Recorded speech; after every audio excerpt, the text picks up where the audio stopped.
സങ്കീർത്തനങ്ങൾ 55. സ്നേഹിതനാൽ വഞ്ചിക്കപ്പെട്ടവൻ. ദൈവമേ, എൻ്റെ പ്രാർത്ഥന കേൾക്കണമേ. എൻ്റെ യാചനകൾ നിരസിക്കരുതേ. എൻ്റെ പ്രാർത്ഥന കേട്ട് എനിക്ക് ഉത്തരമരുളണമേ. കഷ്ടതകൾ എന്നെ അടിമപ്പെടുത്തിയിരിക്കുന്നു. ശത്രുവിൻ്റെ അട്ടഹാസത്താലും ദുഷ്ടരുടെ പീഡനത്താലും ഞാൻ പരിഭ്രാന്തനായിരിക്കുന്നു. അവർ എന്നോട് ദ്രോഹം ചെയ്യുന്നു. കോപത്തോടെ എനിക്കെതിരെ ശത്രുത പുലർത്തുന്നു. എൻ്റെ ഹൃദയം വേദന കൊണ്ട് പിടയുന്നു. മരണഭീതി എൻ്റെ മേൽ നിപതിച്ചിരിക്കുന്നു. ഭയവും വിറയലും എന്നെ പിടികൂടിയിരിക്കുന്നു. പരിഭ്രാന്തി എന്നെ ഗ്രസിച്ചിരിക്കുന്നു. ഞാൻ പറഞ്ഞു, പ്രാവിനെപ്പോലെ ചിറകുണ്ടായിരുന്നെങ്കിൽ ഞാൻ പറന്നുപോയി വിശ്രമിക്കുമായിരുന്നു.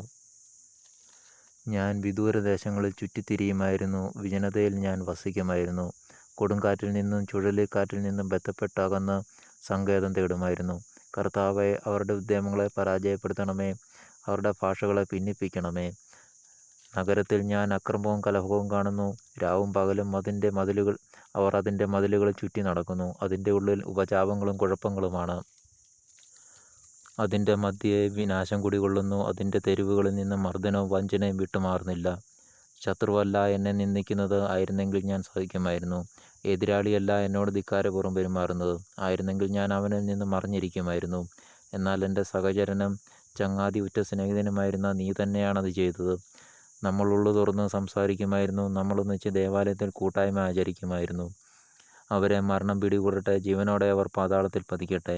അവരുടെ ഭവനത്തിൽ, അവരുടെ ഹൃദയത്തിൽ തിന്മ കുടികൊള്ളുന്നു. ഞാൻ ദൈവത്തെ വിളിച്ചപേക്ഷിക്കുന്നു. കർത്താവ് എന്നെ രക്ഷിക്കും. സന്ധ്യയിലും പ്രഭാതത്തിലും മധ്യാഹ്നത്തിലും ഞാൻ ആവലാതിപ്പെട്ട് കരയും. അവിടുന്ന് എൻ്റെ സ്വരം കേൾക്കും. ഈ യുദ്ധത്തിൽ അനേകർ എനിക്കെതിരെ അണിനിരന്നിരിക്കുന്നു. അവിടുന്ന് എന്നെ കാത്തു പരിപാലിക്കും. അനാദികാലം മുതലേ സിംഹാസനസ്ഥനായ ദൈവം എൻ്റെ പ്രാർത്ഥന കേട്ട് അവരെ ലജ്ജിതരാക്കും.